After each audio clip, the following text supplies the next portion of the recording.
hop off the plane, fried chicken, immediately, fried chicken. Wait, I saw that in a K-drama and I never thought it's real. That is real. That is Okay. real.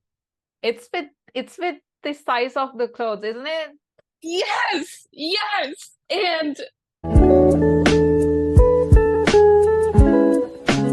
Hello everyone, welcome back to my channel. So in today's video, we'll be talking about the student life in South Korea.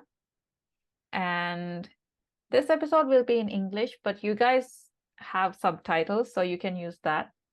Okay, so today we have my good friend Ashley, whom you have seen from the hair coloring video. So if you didn't watch that yet, you should. So Ashley, tell us a little bit about yourself. so, hello. My name's Ashley, obviously. I'm from Minneapolis, Minnesota, which is in the US. I am 25 this year, unfortunately, and both Ruby and I are currently studying in France. So, for my my only undergraduate degree, I studied in Nebraska, which is in the middle of the United States, at the University of Nebraska-Lincoln. And then as a part of that, I studied abroad for about 8 months in Seoul, South Korea at Korea University. And then now we are both currently studying in Paris, France. So, can you tell us a little bit about the kind of education system in the US? Like, you guys have 4-year degrees, right? Unlike in France, where Correct. they have 3-year things. Okay. Yep, it is And a 4-year degree. mhm. So you do 4 years undergraduate, and then normally you can go for a master's, which is pretty uncommon. You usually do go directly for like a PhD. Okay. Um, but it's really, really difficult to get into those unless you know a professor Mhm. personally, especially for since we're in engineering. It's Okay. really, really uncommon to get higher education once you get out of your university degree. So Mhm. Okay. very uncommon. So, why South Korea? Why did you move? But so I originally went to South Korea because I had a really, really good friend in university, and he studied in Korea and he studied in Thailand, and he went and lived in a couple different places, I think. And he was like the best experience of my life. Like, if you want to have a good time, if you want to study and you want to have your fun time and you want to see the world, Korea is the best place to go Mhm. because he said it was the best. He loved it. Everyone was so nice and friendly, and it's very like educational wise, similar standards to the US. Um, and he said that, this is a little bit more controversial, but he also said because I'm white, he's like, you're gonna love it. It'll be fun. Um, which did play a factor into it, but overall, he was the one who convinced me to just go. Mhm. Because, Um, like, I asked it because you know how Asian countries are kind of homogeneous and you stand out when you go there. yeah, So, yeah. what did you feel about that? It was a double-edged sword, let me tell you, because it was really nice because I mean, I was in Seoul, which is the biggest city in Mhm. Korea. So they were relatively used to like tourists Mhm. kind of being around, but it was still unusual to see white people in university. Like even the people who I was with a lot of the time, even though they were also exchange students, they were also Asian. Mhm. So they blended in a lot more than I did. They still didn't blend in because I was told this by many of my Korean friends is like, even if you're Chinese or even if you're Japanese, they can tell. Like from a Yeah, distance, they can yeah, tell. yeah. Yeah. So it was, I mean, it was nice because people obviously took one look at me and just automatically started speaking English. Like Okay. there was no like if they didn't speak English, they didn't talk to me. Mhm. Like they stayed far away. But if they spoke English, they were right coming up, having a chat, like trying to be helpful. And a lot of the younger generation over there speaks English. Like if they're under 30, they definitely speak Mhm. some sort of English. Over 30, it gets a little iffy, but usually they're just happy to like, I walked into shops and annyeonghaseyo, and the ladies running shop would be like, "Oh my God, your Korean's so good." And Mhm. it's like, "Thank you."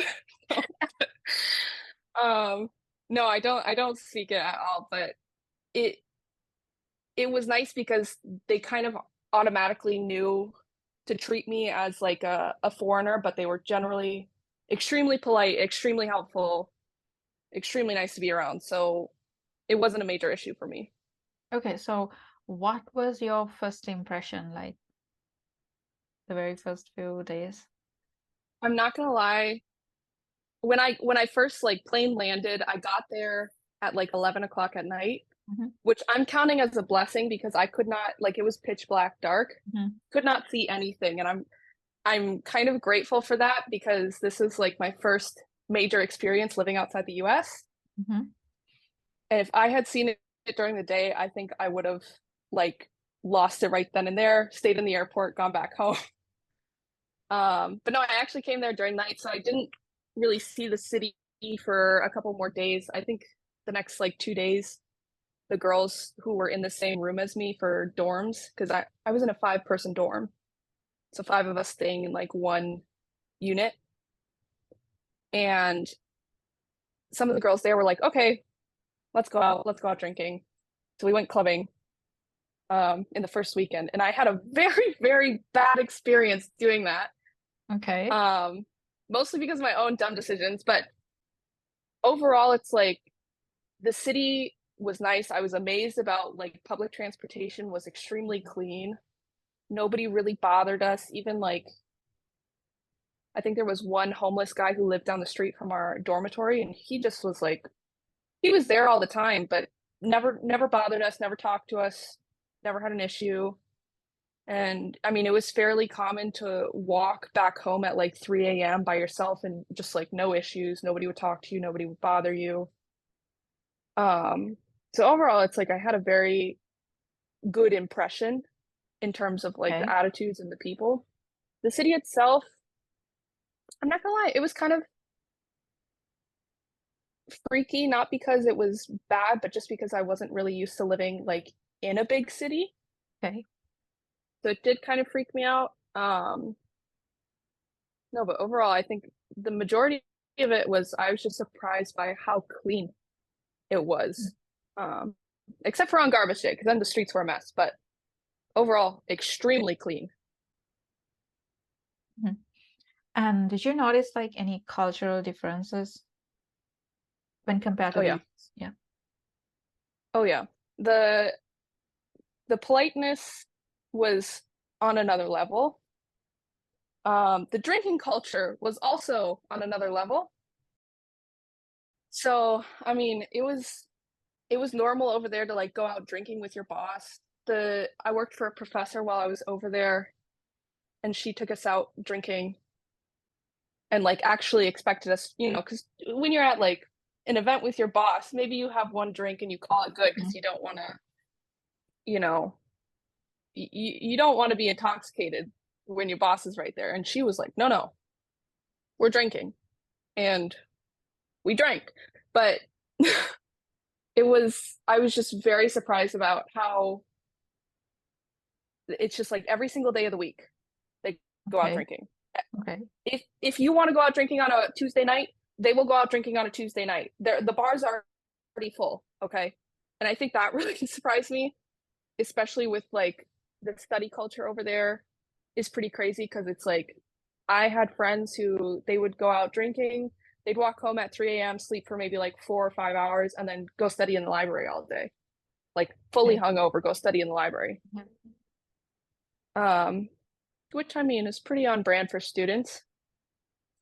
Um, but this was insane.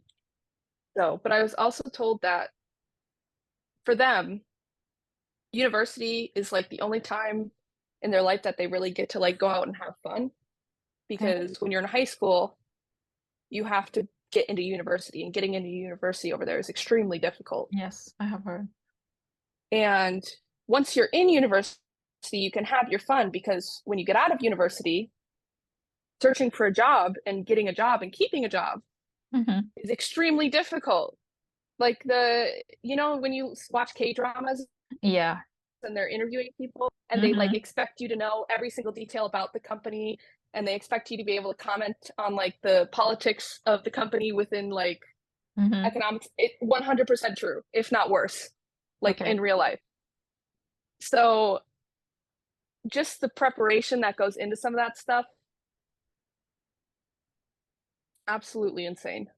So lifestyle wise, pretty similar to us, but in terms of what's expected of them, it's very, very different. Okay. So the next question, the academic environment, how it's different. Like you already said that they're studying a lot. Yes. And this also gets a little bit controversial because my friend who told me I should go there also commented on this, is that when you, I mean, because all my classes were in English, obviously. Okay. And in almost all of my classes, I think I had one class maybe where I wasn't, but in all my classes, it was like maybe 10 to 20 people maximum. And Mhm. I was the only white person, if not the only non-Korean in the entire class. So, and especially because I'm from the US, because, you know, the US and South Korea have very, Yeah. very good political relations Mhm. and have since like the Mhm. 1950s, maybe. And I mean, we show up in a lot of their media, like to have an American around is it's kind of a big thing. Like the American stereotype takes you really, really far. I Okay. mean, that's kind of like another commentary. Do you know what I'm talking about though? Yeah, yeah, I know.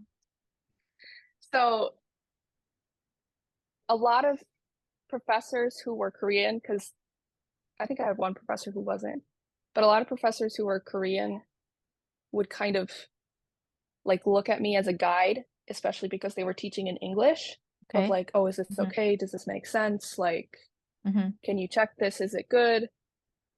And a lot of them would kind of give me not necessarily a free pass, but they were definitely a little bit nicer than they probably should have been. Okay. So, did I struggle while I was over there? No. I think maybe with one class I struggled. And my Korean class because I was really bad at that. But I think because of the way I look, I got a couple of free passes in some of those classes. Or at the very least, they weren't grading me as harshly as they were like the regular students. Mhm. But in terms of academics, I think it's pretty on par with the US. It was a little bit more lax in terms of homework though, but everywhere from what I'm understanding is lax compared to the US in terms of homework. Okay. Because back home, when you take like this is just for one class, and normally you have like four, maybe five a semester. So per class, you usually have at least one homework assignment per week. You have 4 to 5 exams per semester for that class. Okay. So it's like to have, you know, maybe one piece of homework per month and then 2 exams for the whole semester. It's like, yeah, that seemed pretty easy to me. So it wasn't horrible. Because I think the only thing that I really had to study for was my Korean class. And I just was, Yeah. So you I mean, just I did fine with the writing, but speaking was okay. awful. Yeah. So is it possible for somebody to live there without knowing the language? Yes, I think so. Um, like I said, there were a lot of people who wanted to speak to me because they could tell from a distance that I spoke English, and a lot of them wanted to practice that English. Um, so I mean, there were quite a few people willing to help or willing to chat or willing to do whatever. I think if you wanted to live there permanently, you would have to obviously speak the Yeah. language or learn it. Um, but in terms of learning it, I actually do think Korean's a pretty easy language to Yeah. learn. Mm-hmm. Um, I personally was just extremely lazy while I was there.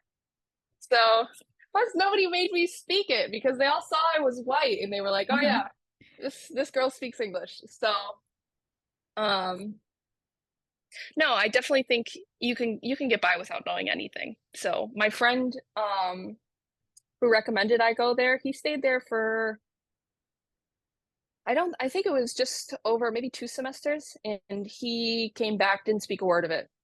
Okay. So it's 100% possible. Yeah. And you previously mentioned that you come home at 3 a.m. and like it's very totally safe and all. Yeah. So that means like, okay, I have heard that South Korea is like probably one of the safest places for a woman to be. So did you notice like any gender specific cultural things while you were there? Yes and no. I mean, do I think Korea is very safe? Mhm. Yeah. But there's a couple things that we have to remember here is Okay. that first of all, I am 172 centimeters tall and I am not skinny. So there's Mhm. not a lot of guys in that country who could push me around physically. Okay. Um, and that, was proven true more than once. Okay. So if people come after me, when the average height over there is like maybe 170 for men, it's like, yeah, I'm not the easiest target to go for. And I think that played a factor into a lot of different things. Mhm. Um, but I mean, in terms of safety, you have to remember that when you're in a foreign country, and I think Korea is pretty strict on this, if you get into physical altercations with, citizens, Mhm. you can be deported immediately.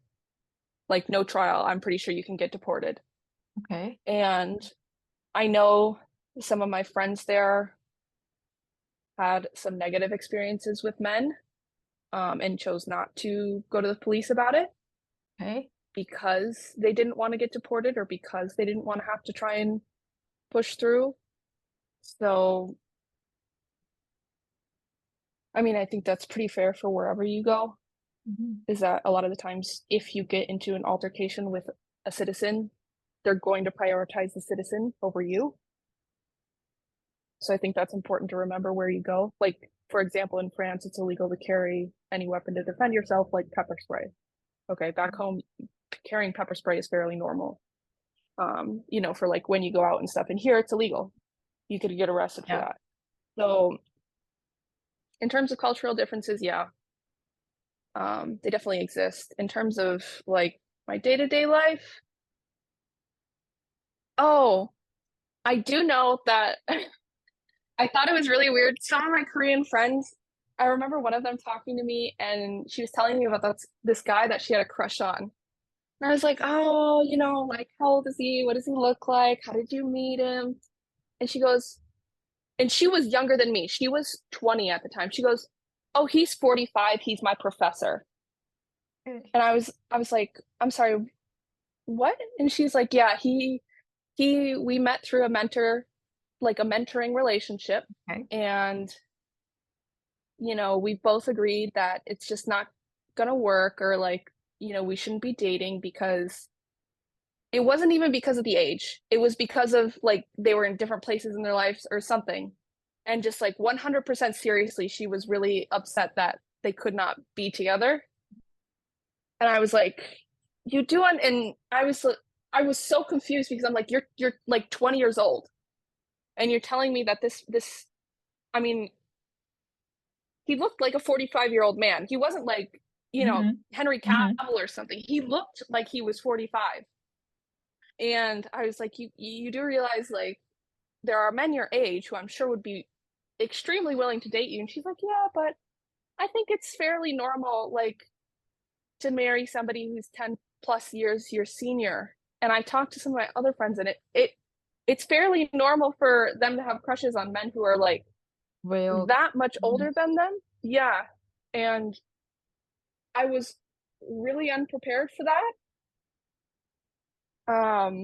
And they just like, and I think part of it has to do with a lot of like the army stuff because the Okay. men over there are mandatory 2 years, Mhm. I think, in the military service. Yeah. And so a lot of them kind of get to these places later or they have to put a pause in their life for, 2 full years. So a lot of them are entering these same stages later than the women are. So I think that has something to do with it, but overall, it was a huge shock to me. Hmm. So, yeah, but there's also a really interesting feminist movement in South Korea. I don't know if you've heard of this. I think it's called No. like the 3B or 3C movement, Okay. which is basically women who have decided that the South Korean men are so misogynistic that they are not going to date, marry, or have children with them. Oh, I heard it. Yeah. Yes, yeah, Hmm. and I didn't really hear about this while I was there, but afterwards I heard about it and I was kind of like, "Oh, okay, so that's what some of this was about." But apparently that is extremely popular over there, Hmm. which, rightfully so. I will say though that the dating culture is really Weird. strange. Okay. Yeah. Yeah. So just because it's like I get why that feminist movement exists because a lot of the guys are not dating with like a relationship in mind at all. Hmm. And a lot of them don't expect to be there until they're like 30s at the latest or at the earliest. So Okay. it was very odd. But yeah, in terms of school, like the gender differences, nothing that I noticed at the very least. Hmm. So Okay, so I'm curious, so I'm asking you this.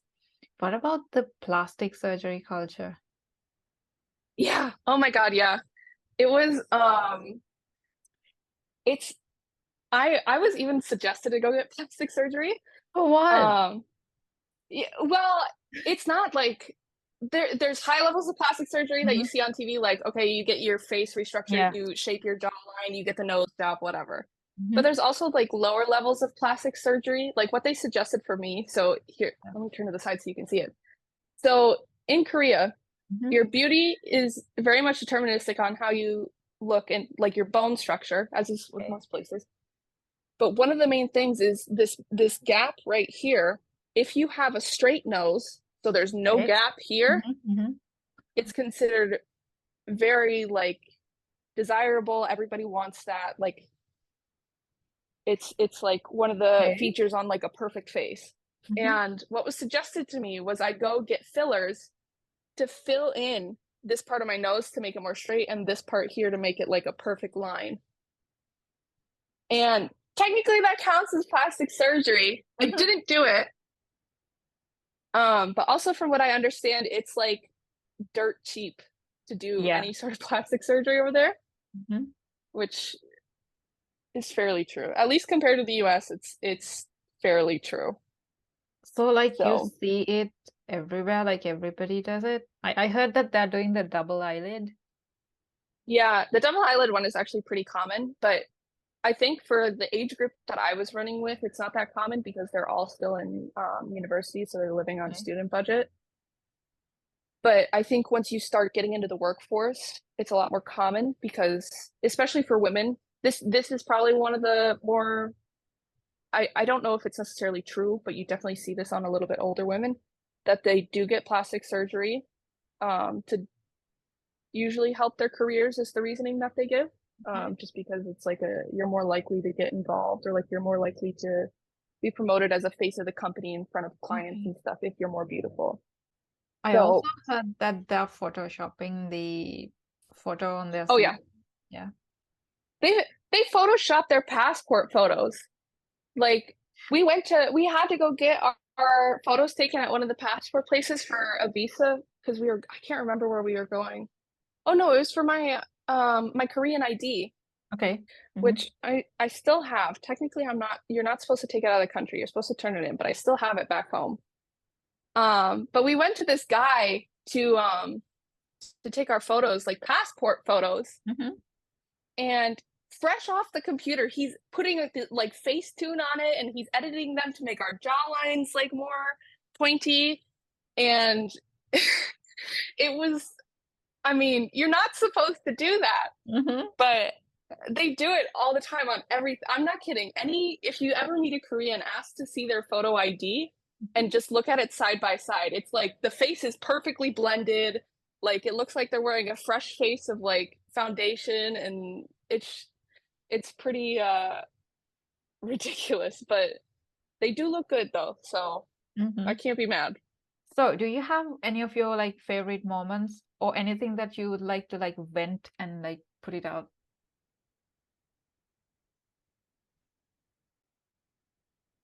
Okay, in terms of venting, Hmm. and I should have known this before going in, Hmm. but my biggest issue, no matter where I go, is fashion. Okay. And at this point in my life, like fashion and hygiene, I think are probably some of my biggest priorities in my life, Hmm. which sounds dumb, but let me explain. Wait, I'm going to just jump and guess Mm. your problem. It's with the size of the clothes, isn't it? Yes, yes. And I I had an idea that it was going to be like this going into it, but I had no idea how bad it was going to be. Hmm. And it's like the only thing that I could occasionally like there were no pants that fit me. There even Okay. like jackets and coats did not fit me. I Okay. had to order the only thing that I could occasionally get were men's t-shirts and men's jackets. Okay. That was the only thing in the entire country that would fit me.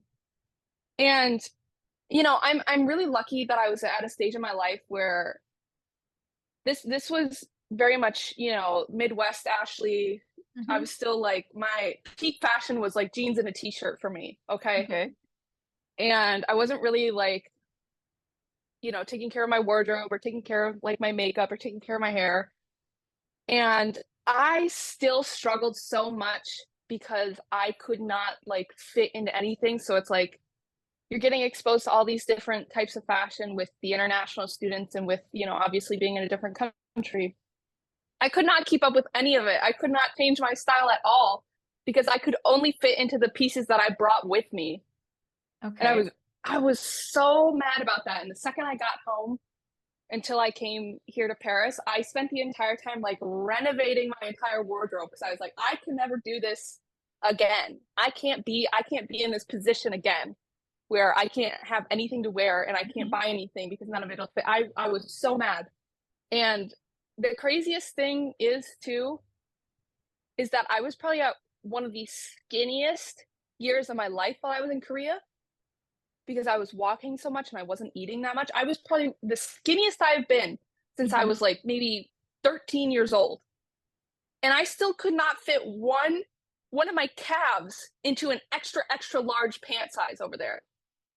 And I was just it even thinking about it now, it just makes me like kind of tear up because I'm like, oh, it's so frustrating just to like walk into an entire department store building and know nothing in there will fit you. Okay.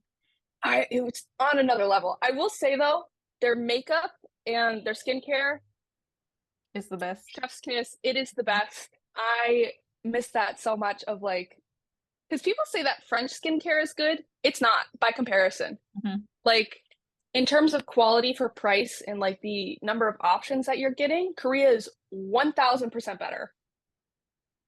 So, because it's like here you can get a bottle of sunscreen for like just like one of the tiny little bottles of sunscreen. The cheapest one Yeah. is like 10 to 15 euros. Over there for that, you could get 6 bottles of like whatever the fuck you want. And it's just I miss that so much. Or walk into they always had like the buy 5 plus 10 sales where it's like you go in and you buy 5 face masks and then they give you 10 as Hmm. part of the sale. So it's like you can go in and buy, whatever, like you go in saying, okay, I know I want to get 10 face masks for the next couple of weeks. You'll walk out with 30 because the Hmm. sale is so good. So yeah, I really miss that. So it just nothing compares, unfortunately. Okay, so because you're white, I think you didn't come across this one, but Mm. another like a friend of mine, or not a friend of mine, it's a friend of a friend. She said that, okay, she's brown and Hmm. she went to this cosmetics place and she was looking for a foundation and she didn't find like the color to match. Hmm. And the sales girl told her that, okay, so she asked the sales girl, like, can you help me with this? And then she said, "Oh, we don't have any products for Black people." Yeah. Yeah. And honestly, I actually did kind of struggle with this because the girls over there are whiter than I am Hmm. because they take care of their skin extremely well and they wear sunscreen like every single day of the year. Okay, So they are even a lighter shade than I am. like pale white. So fi yeah, and finding something because I'm much more of like a blue green tone white. Okay, which sounds like crazy person way to describe it. But Hmm. like they were like white, like undertone base, completely white. And so it was difficult to find stuff that matches well and doesn't make me look like I'm, dead. Hmm. But you can find stuff. You're not going to find it on the shelves though. Usually you have to like there are a couple different makeup brands I know over there that will do like the tone match and they have the Okay. machines in store to do that and you can order stuff, but you're not going to find it on the shelves. So, Okay. not for a second. Any other type of makeup that doesn't have to deal with skin color, it's good stuff. Mhm. But the foundation, which sucks because they actually have really nice, what's really popular over there is the cushion, Okay. which is just the little round compact that comes with like the flat Mhm. cushion and it's got like a liquid foundation and a sponge on the Okay. inside and they use that to pat the whole face. And those are actually really nice because it gives you a really smooth finish. It's not as heavy as foundation, but it certainly looks like a really nice, like a light Mhm. foundation Mhm. almost. Those are really nice if you can find them in your color. Uh, Especially because it's like if you get greasy on the go, pull that thing out of your bag, you're ready. Mhm. 5 minutes tops. So yeah, it's a shame because those things are really awesome. But yeah, other than those, personally, it's like I would just bring your own foundation. Any other type of makeup you want or any other type of skincare you want, get it over there. It's so much better. It's so cheap. So Also, what about the food? what about the food? Hmm. Because I know I'm a picky eater. I've always been a picky eater. I'm willing to try things. Don't get me wrong. I will try Okay. things, but I have a very small range of flavors that I actually like. Okay. Um, I think the food is actually really good, especially if you like spicy stuff. Mhm. In terms of like flavor and taste, the food is really good. There are some things that the texture on them is so difficult for me to deal with Okay. that I just don't eat it. Mhm. Like octopus is one of them. Like the taste is not bad at all. The The texture, octopus is kind of moving, isn't it? Like, I mean sometimes they do it where it's like if you go to K BBQ and they have like octopus skewers, okay. they're okay. It's really chewy. Hmm. Um but it's okay.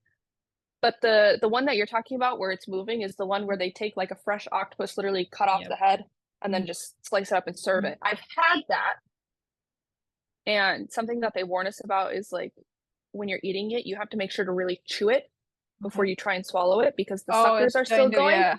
Yeah, and you don't want it to get stuck in your throat and Mhm. choke. So we tried that. I didn't really like it just because the texture was not great, but the flavor wasn't that strong. So in terms of flavor, sure, why not? But texture, oh my God, no. They do really well though. I've now learned that in America, one of the biggest things is KFC, Kentucky Fried Chicken. Mhm. Okay, both as a brand and both as just Mhm. like uh, an American food staples, fried chicken. Yep. I've now learned that the K in KFC stands for Korean Fried Chicken because oh my God, it is so much better. Like I've heard. it is so good. I still have like dreams about the chicken that I ate over there because it's so good. And they just do it better. I don't know what they do to it, but they do it better. Um yeah, and they have a really good it's like Mama's Chicken or something like that. It's a really good chain of fried chicken. That's like it's when you go to like a chain store, think like Okay. McDonald's for Mhm. Mhm. it's supposed to be not good, but it's convenient and it's easy. It was so good. So good. And this was like low tier Korean fried chicken. And it's just like, oh yeah, if you go to Korea, that's the number one thing I would try. Go to a fried chicken place. First things first. You hop off the plane, fried chicken, immediately, fried chicken. So, Wait, and so then maybe I like have barbecue. seen in K-dramas that they eat the chicken feet, like with the Yeah, but that's pretty normal for like most of Asia that they do that. really? That's not specific to Korea. Yeah. Okay. So, one of I think one of the things that's more specific to Korea is they do, I can't remember the exact name. It's pork intestines. Ah, okay, okay, okay, yeah. And you can order it at barbecue and just like fry it, which is okay. Same thing. It's just really chewy. Um, but you can also get it where it's stuffed like sausage with like vegetables and stuff, and then they boil it. Okay. I don't like that as much. Once again, it is a texture thing. The taste is fine, honestly. It's not that bad. It's actually it it's tasty. It's like dumplings, but the texture for me is so difficult to get past that I just personally don't eat it. I think I tried it once when it was like the boiled version, and I was just like, it's a texture thing 100% of the time. But they do have really good like noodles and stuff.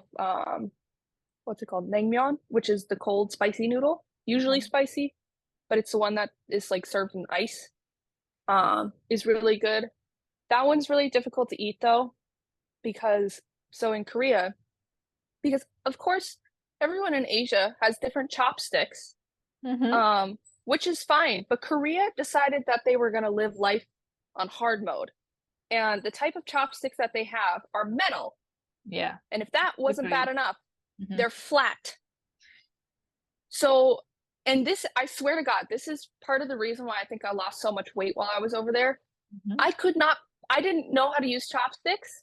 I could not pick anything up with these chopsticks. It would slide right off the end. It took me like 4 months out of the 8 months I was there to learn how to use chopsticks because it was so difficult. Um, but because of that, I'll never struggle with chopsticks again. I think there's the superior eating utensil. But yeah, in terms of food, really good if you can get past some of the textures and if you like spicy things. I struggled with spicy a lot, you know. Once Mm-hmm. again, I am white. Um, I do pretty much fit the stereotype on that. But if you can handle spicy, it's really good, actually. Especially if you like, kimchi. Mm-hmm. Um, Once you can kind of get past your initial reaction to it, if you've never experienced like fermented foods before, it's actually pretty good. And it's like as long as it's not, there were some places that we went to where it was so spicy you could not like Mm-hmm. put it in your mouth. Um, it's actually pretty good. Or they used to do like fermented Asian radishes. A lot of the times they'd be like pink or Okay. yellow. They were super cute. I love those things. They're really, really good. They're supposed to be like a palate cleanser, so you get them at it as a dish wherever you go. Okay. It's like if you need a break from whatever you're eating, you eat that, and it'll kind of clear your mouth of whatever's going on in there. Yeah, I really like those. But yeah, the food, I wouldn't say it's anything crazy, but once again, texture is probably going to be your biggest enemy. So a lot of girls love like K-pop and K-drama and stuff, and then they think that it's the same in the real life, and Hmm. then they move into South Korea. Is it the same though? What aspect of the K dramas though? Because, or Like like what aspect of K-pop K dramas? they think like it's like let's say like a fairy tale kind of that kind of Yeah, life, no, like where you're the main character and like all the nice things happening to you. no. I feel like, I mean, I have exceptionally bad luck, as I'm sure you have known and heard about Mm-hmm. during our time together, but Mm-hmm. I feel like when you're studying abroad, it is just a very much a series of unfortunate events of you are gonna hit complications at every turn. It's just a question of whether or not you can deal with it. In terms of like how it's related to K dramas, I don't know because I didn't really watch. I wasn't really into K dramas before going there. I only started Okay. watching them after while I was there and after. And like K-pop, I only really listened to the music because I had a roommate who was really interested in it. but I didn't actually know anything about it. Like by the time I had got there, I had just figured out how like the names of all the BTS members. Okay. Okay. Mhm. So just to put it in perspective for you, um, so I didn't really have any expectations going in because Okay. I had no point of reference for it. The K-dramas, yeah, it's not like that at all. I mean, maybe like the day-to-day life thing of how easy it is to go out to eat Mhm. after work or school, or like, offering to pay for people if you want to thank them or if you want to do something nice, because they're always like, "Oh, thank you for returning my jacket. Let me take you out for dinner. Yeah, that's really common. Like, Okay. it's not that big of a deal. Um, or the drinking parties and stuff. It's that kind of stuff is common. Oh, the karaoke, that is pretty spot on. That part is very much on brand. Um, but in terms of like K-pop stuff, I will say it's another world over there because they have how do I say this? You can get like membership cards for whatever group you're interested in. Really? Yeah, and you have to be in the club. And while I was Like a there, fan I club or something? yes, you Okay. have to be in the Okay. fan club. And once you're in the fan club, they have these like chat rooms that you have to answer. Like in order to get into these chat rooms to be a Oh, part of the club, you okay. have to answer like a whole question list about the group that you're interested in. And if you get anything wrong, you don't get entry. Wait, I saw that in a K-drama and I never thought it's real. That is real. That is Okay. real. And the I wasn't that much into it, but I had some friends who were really into it, and I wanted to hang out with them. So I was like, okay, help me get into the club Mhm. so we can go to stuff, because these girls would wake up, like they got in the club before even getting to Korea, and they would win entry into like fan events Okay. where you had to like stand outside for hours or like get a certain lottery ticket in the fan club. And you could go to these events where you see it on like TikTok and Instagram and stuff where they're doing fan signs. You know what I'm Yeah. talking about? Where they have Yeah, like the yeah, yeah, tables and the I know. member.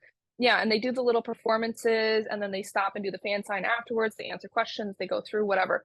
These girls would be doing this every single week and like putting in the effort to win the lottery and like buying the albums to win more spots in the lottery to get into these events. And granted, it worked pretty well because one of my friends, like one of the members in whatever group they were, I think it was ATs. Do you know them? No. Okay, Um, I'm so sorry about like my lack of knowledge about no, K-pop. it's okay. No, I'm telling the audience because don't get angry with me. The Korean group that I liked, it was like a boy band. Um, Which one? it's called the CN Blue. I don't think they are performing like now. It was like way back in 2011, I think. Oh, girl, Yeah. girl, that's like really early. Yeah. So So that's like so super people, junior age. yeah, yeah. So I don't know anything about K-pop now, okay? Just don't come at me. I don't know. As much as I would like to laugh, the disclaimer is needed because Yeah. people are so intense about it. But no, but my friends, they would get into these fan sign events just about every week, to the point where the the members of I think one of the members of ATs like recognized my friend because she would be there every single week. Okay. And yeah, it was pretty intense. I think ATs is actually pretty popular now. I haven't been in the community for a while. Like I don't even follow BTS that more much anymore. Like I still like them, but I'm not like it's not my life. It's not my lifestyle. I just like Mhm. the music. I just listen to it because I think it's good. But it's just insane. And I remember like we were trying to get BTS concert tickets for Seoul when it was supposed to happen, I think in 2020. Mhm. And me and my friends, we had to go to a computer cafe because that's where the fastest internet was. And if you Okay. wanted even just like a breath of these Mhm. tickets, if you wanted a smell of them, you had to have the fastest internet. You had to be on there the second they went live, Okay. and you had to still win the lottery within the fan group. So Okay. It was insane. And BTS was a little bit easier because you could, in order to get into their fan group, I think you just had to pay. Oh, And they would send you a little box with some of their merch. And I was really sad because I paid to get into the fan club so I could get tickets. It wasn't expensive. It was like maybe 10, $15. okay. And I paid and they were supposed to send me like a little BTS member card and the box with some of the goodies. And it was supposed to go to the dorm. And I got deported from the country because of COVID before the box showed up. And I was really upset about it. Wait, so you couldn't like let somebody pick it and then mail it to you or something? Nobody was left. So, Okay. yeah, okay. So, just to explain, I was supposed to do a full year in Korea. So, that would have been September to, I think, July because of the way that the school year Okay. works out. And I was there for fall of 2019 and then just the very beginning of 2020, and that's when COVID hit. Right, yes. And I was on the last flight out of the country back to the States. Um, Within like it was kind of crazy because I remember talking to one of my friends and she was like, "Yeah, there's talk within the school that they're going to send us all home." And they were supposed to vote on it that day or something like that because of COVID. And that was when we had just kind of started hearing about it. I think it was right around the time there was a huge outbreak in, okay, we called it a cult in Daegu, but I mean, it kind of was a cult. It was like a really Yeah. religious Christian group where like 500 people got infected all in one go. And this was the very beginning of COVID. And by the day, like my friend told me, oh, they're talking about us leaving that night. My academic advisor called me and was like, Mhm. you have to book a ticket out of the country. You're done. Like, you got to leave. And Okay. within 2 days, I was out. So it was pretty quick. So, Mm. the last question in my list, and then we have, I think, three more questions. Okay. So, did learning in South Korea change anything in you as a person? Like, because it was your like very first experience out of the country. Yeah, I think it definitely changed me as a person. Um, one of the things that was kind of a big deal for me going into this was I always talked about wanting to study abroad. I, told everyone I was going to do it, and it kind of hit a point where I was like, okay, are you just going to be a person who says you're going to do stuff and then never does it, or are you going to do stuff? And obviously, I turned out to be a person who does stuff. I'm still working on it, Mhm. but I think a big part of that for me was just being able to put myself out there and being able to put myself in unfamiliar situations. And it's helped me a lot in terms of like, I'm much more confident now because it's like so much bad stuff happened to me along the way that it's like, okay, now I know like nothing short of a bomb in the city that I'm living in is going to stop me from doing okay at the very least. So it's really up my confidence in terms of like, okay, I can deal with whatever life is going to throw at me. I can relatively deal with it quickly. Um, so that's been really nice. I've also learned a lot about it. None of this is really as hard as a lot of people will make it out to be. Mhm. Like it's really quite as simple as booking a flight and figuring out where to stay. Like that's pretty much it. You don't Mhm. have to know nothing. I mean, granted, that's not a great way to travel because, you can put yourself in a lot of bad situations by doing that, but traveling is quite literally as easy as like making sure you have a visa, booking a flight, and figuring out where you're going to stay. Everything else you can figure out as you go. But it's really not as hard as people make it out to be, and it's really not as stressful as I think a lot of people expect it to be. And for us, we had a seminar at my university, and they told us to kind of expect, you're going to go through a wave. And the first part of the wave is going to be, okay, everything's new, everything's exciting. It's a little scary, but mostly you're excited, you're happy to be there. And then once you hit like maybe a 3 month mark, you hit the steep decline of everything sucks, I'm depressed, I want to go home. And usually you kind of, go Mm-hmm. through this wave until it evens out. And I think for a long time I thought I could just avoid the wave. Um, you cannot avoid the wave. The wave will come for you whenever it feels like, unfortunately.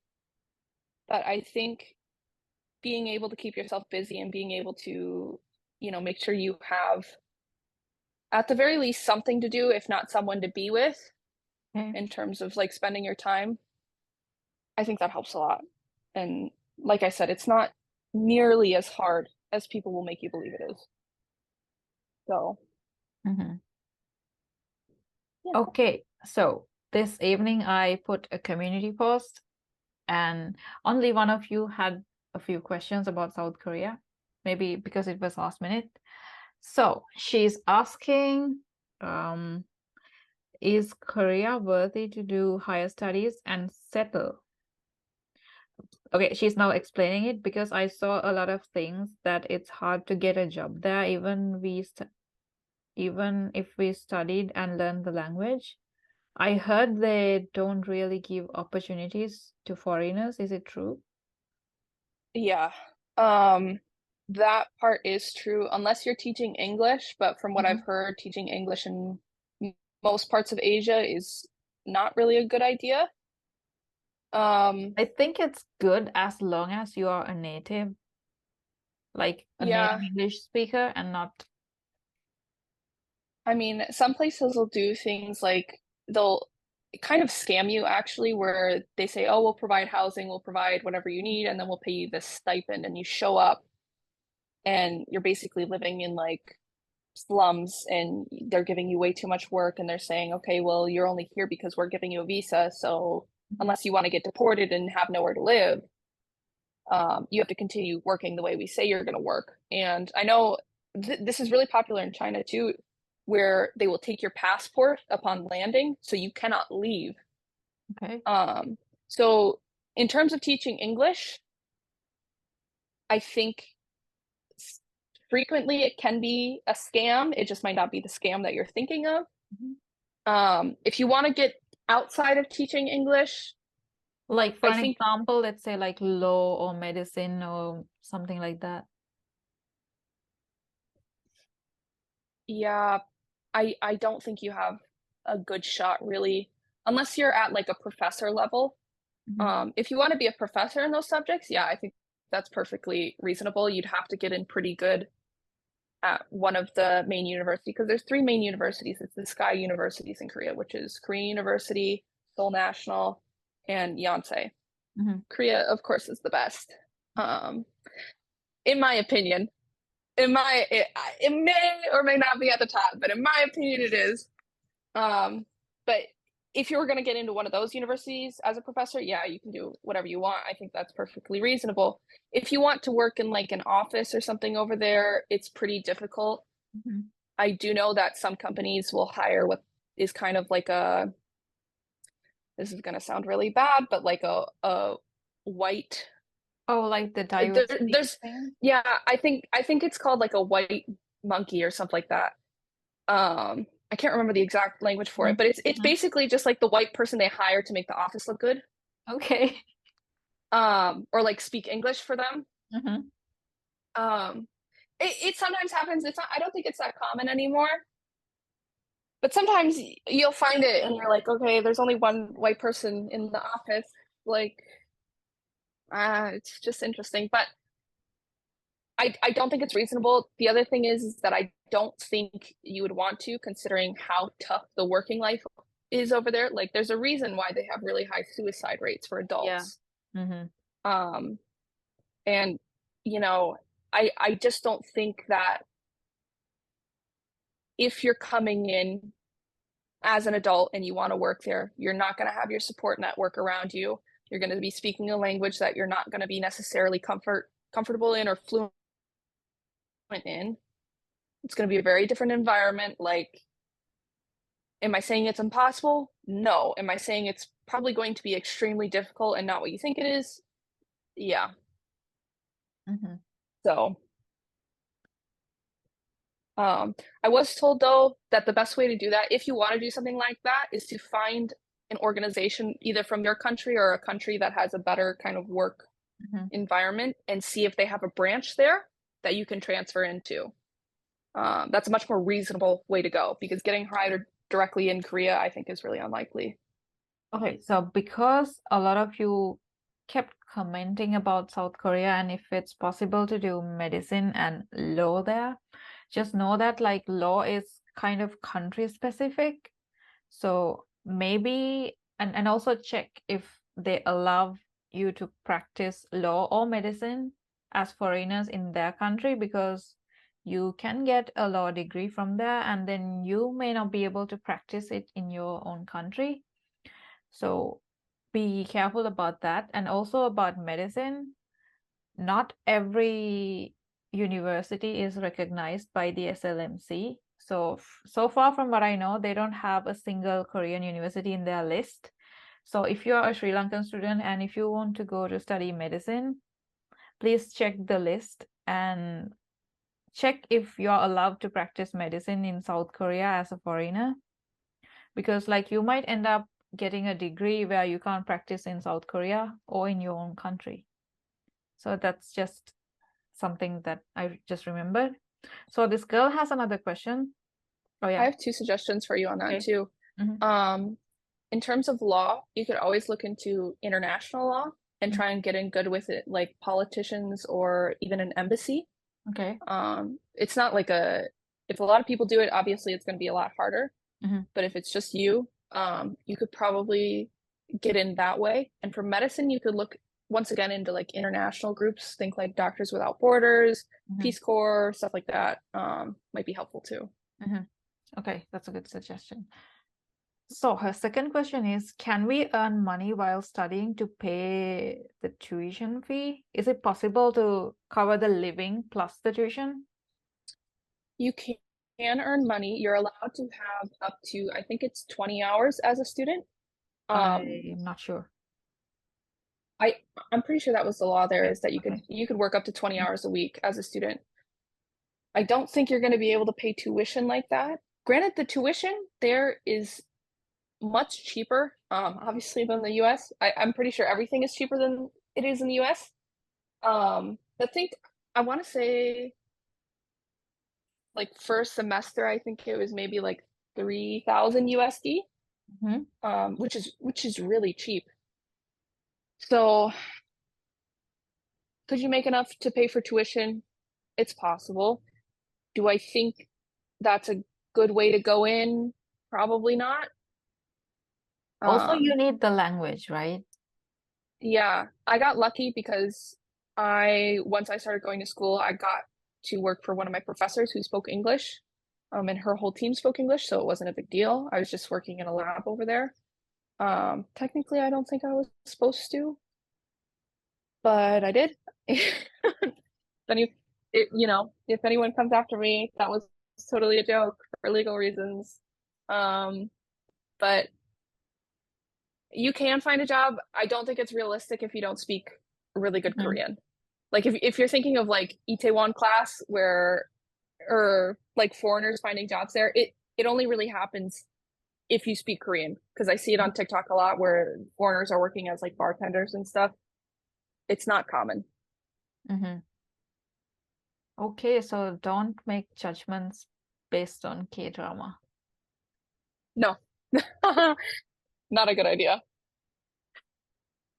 Okay, so we learned a lot of things about living in South Korea as a student. And in our next episode, we'll be talking about France. So I hope you will stay with us next week too. So see you soon from another video. Bye.